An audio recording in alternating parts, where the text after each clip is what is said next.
You're here, which means that you've found spirit crumbs, leading you to your inner light worker. I will be sharing how these tiny little hints from the universe have led me to where I am today. I hope that by hearing my story and the stories of others, you'll pick up your own spirit crumbs along the way that will lead you to somewhere magical. Thanks for coming along for the journey. Let's see where it takes us. Hello, and welcome to another episode of Spirit Crumbs. I am your host, Andrea McCallum, and I am an artist and a healing energy facilitator. Thank you so much for all of your kind comments and all of your feedback on the last couple of episodes, which have been following my journey as I've been taking more time to tap into my creativity and to just open up to my intuition and to nature. This week, I didn't have the same experience as the past couple of episodes where they kind of led into each other. And I found myself over the weekend just thinking, oh my gosh, I haven't gotten the inspiration yet of what I'm supposed to talk about. So I thought to myself, you know what? It's probably going to come up in my cards as it sometimes does when I feel this way. And then this morning I got up with the intention of recording and just felt like, you know what? I really feel like I need a relaxing morning. It's actually a holiday here in Canada. I'm recording it on Monday and it's our first long weekend of the summer. And even though I didn't have plans to go anywhere, I just felt like I needed to take it slow this morning. So I did. I watched some reality TV. I scrolled through TikTok. And it was while I was sitting there that I realized, oh, wait a second. It's Gemini season. This week has to be my Gemini Tarot hint episode. So I was like, okay, I felt so much better. And then I figured, I'll wait and do my own cards until right before because it usually adds context. I do sometimes do the same thing for Card Pull Friday. I first pulled for myself a few cards where I thought, you know what? This is definitely leading into a Scorpio energy. I did get the Scorpio card. And it really seemed like it was focused on rest and on going inside myself. And so I realized that part of what had come up for me around this energy before I even pulled the cards today is I was thinking to myself that I know I'm finishing up a couple of client projects that have been kind of weighing on me. Not that they aren't things that I like doing, it's just that I really have been craving that space and time for myself.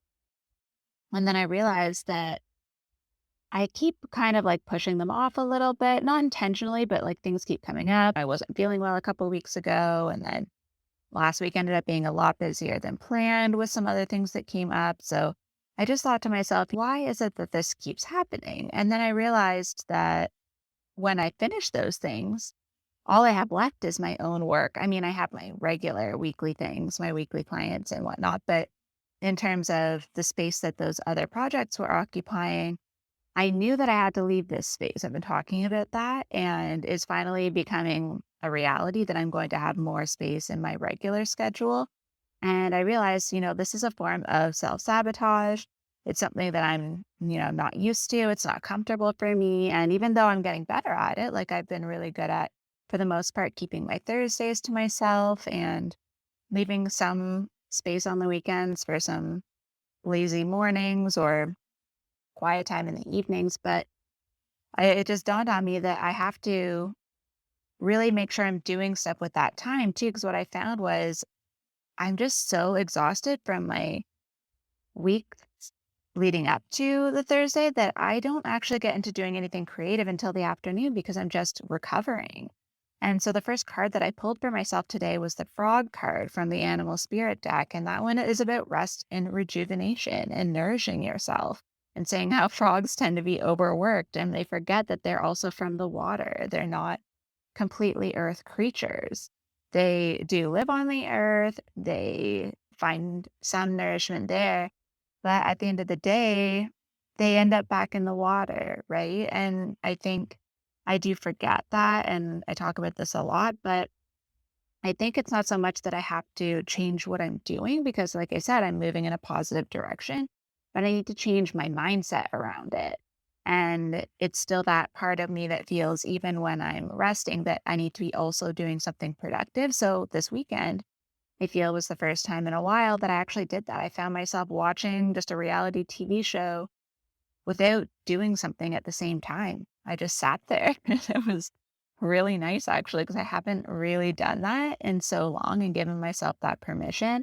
And it's almost making me emotional right now because it's something that I've been working on and I've been taking steps towards, and I've been really looking at those limiting beliefs. I've been doing my emotion code sessions, and it feels like I'm finally getting to that breakthrough part that I think the eclipse energy is bringing up. Because if you guys remember, I was feeling like totally out of energy that week. Like I felt completely drained to the point where I really couldn't do anything.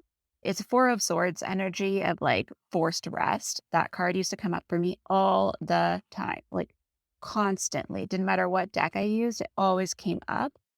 It's something that now I've realized, like, if you don't take the break for yourself, or if I don't do it for myself, it's just going to come up in a way that's less than desirable.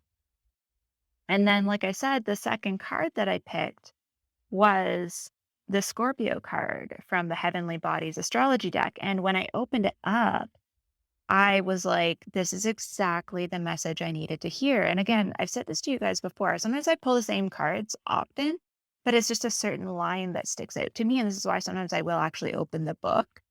And the first phrase, the first sentence in the omen, which is like, the general message from the card, the first line is, a rebirth isn't always loud. Powerful shifts are often subtle. Deep change radiates outwardly in time, but long before, magic happens quietly in the dark. This sacred process begins by going inward to explore dusty thoughts and habits. What's innately yours, and what have you picked up along the way? What's relevant to who you are today? Examine this scaffolding of your life, relationships, work, belief systems, and see them for what they truly are. Hold your identity loosely, be it your concept of self or the structures that give you shape. Transformation isn't a line you cross, but a road you walk. And this resonated so very deeply today because, like, I'm getting emotional again. I can feel it in my chest. I've been doing the slow walk, right? And this particular shadow, this particular mindset is something that it's so many layers of things I've picked up, right? It says, like, what have you picked up along the way? It's something that was reaffirmed by people, being rewarded for being productive, being rewarded for doing well, and just not feeling good about being unproductive. Like, that feeling like when you're around other people and everyone else is busy doing something or cleaning around you and you're sitting because you need rest, but you're like, oh, I guess I should also be doing that. It can be helpful when you're trying to be more productive or when you have goals to have people around you. They call it body doubling. I've seen in a lot of things, especially for people with ADHD. So sometimes it is helpful for me to be around other productive people when I need to be productive. But when you're around that all the time and that gets embedded in you, it's really difficult to just overnight change that, right? Like, consciously, I know what I want to do, but that subconscious part of you attached to your emotions is really difficult to change quickly, right? So it was the fact that I had done so many of these things in the last week or two. And I had someone tell me that they had some clients they could refer to me. And I said, that is amazing. Thank you so much. That means so much to me. But right now, what I need to do, I think, is look at the types of work I'm doing and look at what I want to do more of, right? And what maybe I need to do less of. So I can't necessarily have those conversations with new clients because I'm not sure what I'm offering at this time. And for me to say that when normally I'd be like, oh, yes, please, like, I'll take on whatever clients I can, that scarcity mindset of like, what if they don't come around again? Or like, what if I need that extra money, right? And realistically, I'm doing okay right now with the amount of clients I have. And yes, I'm going to be taking on more clients for sure. But I just need this tiny little window of space, right? And I haven't given myself that. And I need to be able to get into the creative flow. And like I said, I can't do that if I only give myself that one day a week to rest, period. Sorry, I'm getting emotional again.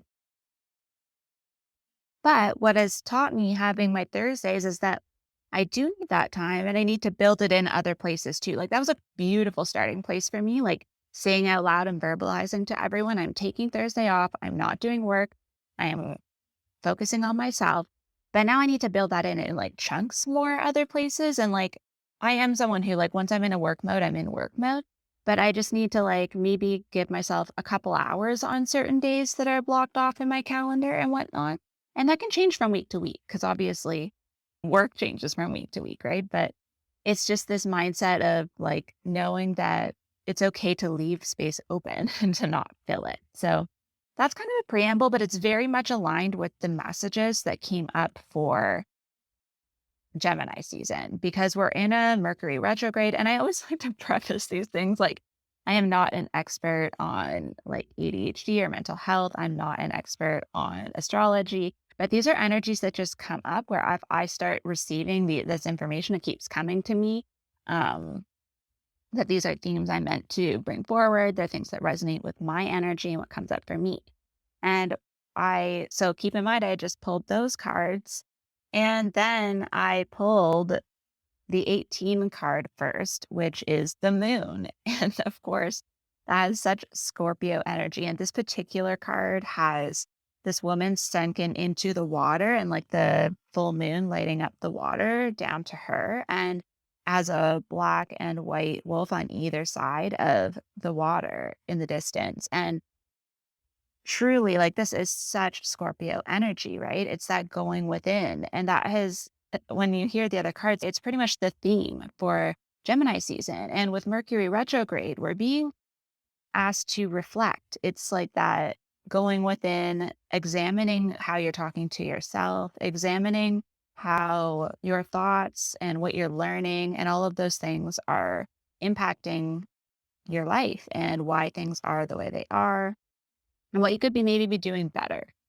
And this card in specific, I feel really resonates for this part of it where you're still in that like, okay, I need to figure out what the limiting beliefs are and what the challenges are and what that self-talk is before you can even address it or make any decisions. And this one in particular, because it talks about going underwater. And it specifically is talking about how we try to figure it out logically instead of just having curiosity and acknowledging that you're ready for those things to come up. We start trying to force ourselves out of it. Obviously, I'm guilty of that as well. But this one kind of tells us that there's a difference between aggressively doggy paddling and they say a drowning person will pull you under, right? That like intense, like just fighting energy versus floating. Like if you just allow yourself to float, you'll come to the surface, right? And that's the message in the book. And that really resonated because I do find that it's those days when I give in and I'm like, okay, I need rest. I'm just going to be in my own energy. That's usually when the insights come. Like even this morning, I've been fighting myself all weekend trying to like come up with topics and, you know, think of like anything that I had talked about before that I didn't really get into detail in and anything I've been doing this week that I wanted to talk about. And it wasn't until I just let myself sit in my comfy chair in my sweats, drinking tea and watching TV, that it came to me like, you don't need to stress. You're going to do the Gemini forecast. Like that is already, something you need to do. And clearly these are messages I needed to hear. And then the second card really leads from this. So like once we allow ourselves to just give into that energy and go within, what we need to know, the truth will come to the surface. That's one of the messages from this card. And that's the hardest part is that surrender. So that's the first step this season is just really allowing ourselves to surrender to this Mercury retrograde, to this eclipse energy and this transformation process. Going back to the other card, transformation is a road that you walk. It's a path, right? It's not always going to be loud. I think for me, because I've had so many giant rebirths in the last year and like huge shifts in my life that like, I think that's why this one's so difficult for me because the ones that are more internal really aren't measured the same way. There's no tangible outcome right away. It's when you notice yourself doing things differently, like I said, like setting boundaries and acknowledging my needs. Like those are subtle, but they are very powerful. And so the second card is the Two of Swords. And in this card, it's two crows. And this woman has a blindfold, and the crows are kind of like holding strands of her hair. And the energy of this card is about how we really are holding ourselves back. The indecision is more painful than just choosing the direction we want to go and moving forward. And it's about trusting that you can make decisions, that you do have the power within you to make decisions that feel right for you and not necessarily the ones that reflect what other people are asking of you. And I think that's why it's so important to go to the depths of yourself first and to allow that truth to come up to see why you're feeling the way you're feeling. Like, see how you're feeling about your life on a day to day basis. Notice what really makes you feel stressed, what makes you feel stuck. And that can help guide you into what decisions you need to make and which direction to go. And I think because these two go hand in hand, it makes sense that during Mercury retrogrades that this is when we're able to do two things because we have the eclipse season that's trying to help us move forward really quickly. And with Scorpio being the sign that the full moon eclipse was in, that's this energy of powerful transformation, of going really deep. And this is our opportunity to really, really surrender to that energy and to allow those things to be shown to us. I think I mentioned that eclipse season isn't exactly when we're actively manifesting big changes, but it's these more internal and personal things that can really, really come forward quickly if we allow them. And then the third card that was pulled, our final card for this energy, is the five in the major arcana, the Hierophant. And this one is all about you being your own inner guru and you having the answers within yourself. It's again still on the same line. It's a very internal month or season for us. And the idea is that, yes, there are so many things that we can learn. We can take in information from other visionaries and guides and teachers. That's all very, very important. And again, it's aligned with Mercury and Gemini. It's that five energy, but it doesn't mean that we necessarily have to take all of that at face value. We can do the same process and really let it sit with ourselves and see what floats to the surface as truth, to see what feels in our bodies as truth for us to take forward in our own path. This really also speaks to the energy of letting go of beliefs that no longer resonate with you. Like maybe there are things that you've learned, not so necessarily even in a spiritual way, but just in general in life, going back to those patterns and things that we do over and over again that we are like, I don't want to do this anymore. It really gives you that permission to understand that the wisdom that you receive from yourself is for you. It's going to be the most reliable for you to become closer to the version of yourself that is authentic and joyful, and it will make you feel so much more inspired. I think that all of these energies make so much sense for what I've been feeling. And, we're only a few days into Gemini season, but knowing the Mercury retrograde and the energy of Gemini itself, even though we're going to be interacting with others, it may be a very social time. I think because that retrograde is making us more reflective as opposed to outwardly social, it is kind of that self talk again. It's that like having those conversations with yourself, with your own soul, your own energy, and feeling into why you have the relationships that you have, why the connections in your life are the way they are, and maybe where you're missing connections that could help you feel more whole and more fulfilled in your life. So I would love to hear what is coming up for you around this energy. I feel that this is going to be a super powerful way to start off the summer. I think that having this energy in June is going to be really powerful because I feel like once we get into Cancer, it's another really internal sign, but it's that crossover from Cancer into Libra where we're really putting ourselves out there again.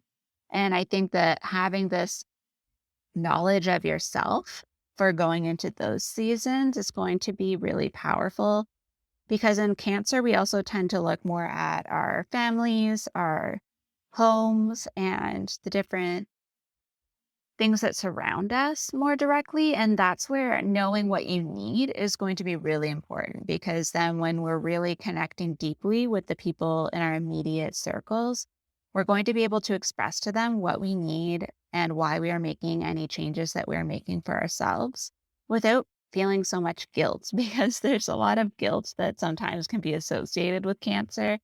And I think it'll be really helpful to just know where you're coming from and to really feel it so strongly in yourself. This is actually just making me realize that one of the other cards I pulled today was from the Psychic Tarot deck by John Holland. And it's the seven and it's stand your ground. This is like the equivalent of Seven of Wands. And this card comes up periodically for me, and it usually is around this when I'm trying to create boundaries and things for myself, and I'm trying to trust myself. That gets challenged sometimes, from the outside world, from other people, from situations that come up.